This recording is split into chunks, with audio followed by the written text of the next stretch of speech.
देश के 5 राज्यों में चुनाव हो रहे हैं और इनमें से एक राज्य मिजोरम भी है।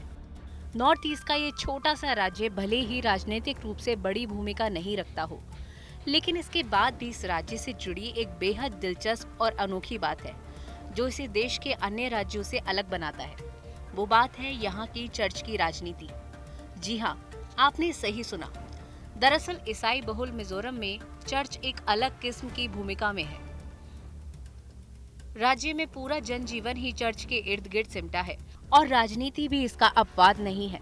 खासकर चुनावों के दौरान इसकी मिसाल उभर कर सामने आती है।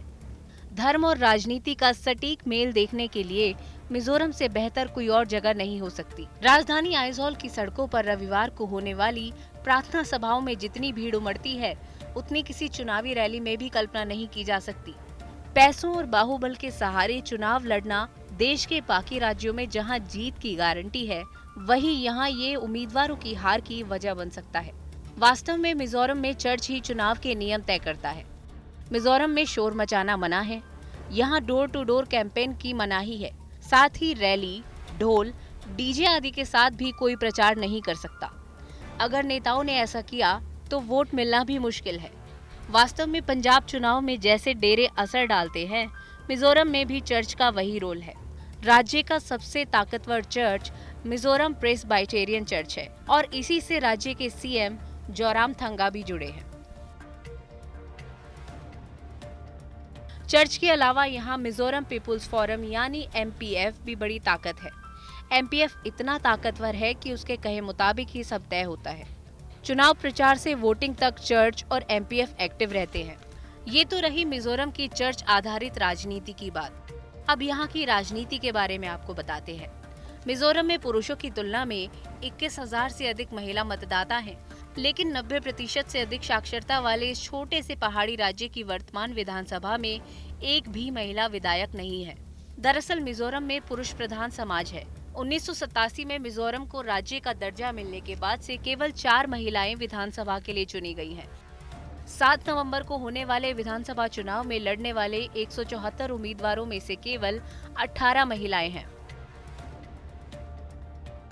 राज्य में विधानसभा की कुल 40 सीटें हैं, जिसमें 39 सीटें एसटी समुदाय के लिए आरक्षित हैं और महज 1 सीट सामान्य वर्ग के लिए है। राज्य में फिलहाल मिजो नेशनल फ्रंट यानी एमएनएफ की सत्ता है और जोरामथंगा मुख्यमंत्री है। मिजोरम की सबसे बड़ी पार्टी एमएनएफ है। राज्य में कांग्रेस के अलावा और कई क्षेत्रीय पार्टियां भी हैं। यहाँ बीजेपी भी लंबे समय से हाथ पैर मार रही है, लेकिन उसे कामयाबी नहीं मिल पाई। हालांकि नॉर्थ ईस्ट के 8 राज्यों में बीजेपी की सत्ता है।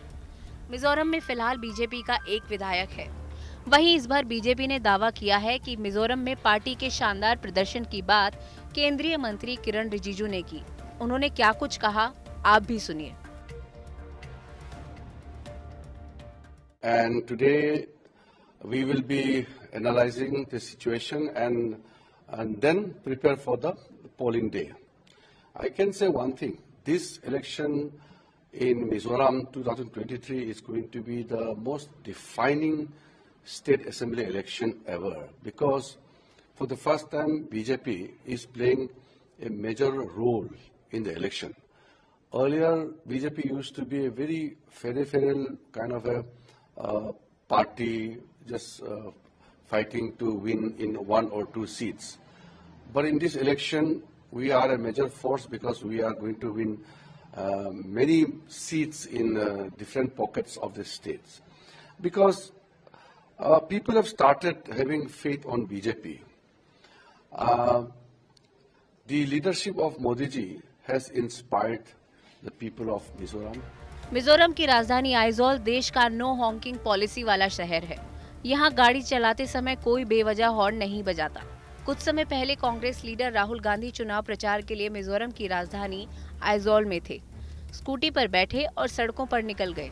राहुल की वजह से भीड़ जुटी, शोर हुआ और ये बात लोगों को पसंद नहीं आई और बाद में मिजोरम कांग्रेस को इसके लिए माफी मांगनी पड़ी।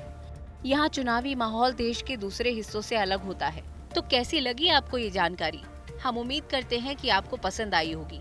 चुनाव से जुड़ी तमाम जानकारियों और हर दिलचस्प अपडेट के लिए आप सब्सक्राइब कीजिए चुनाव आज तक।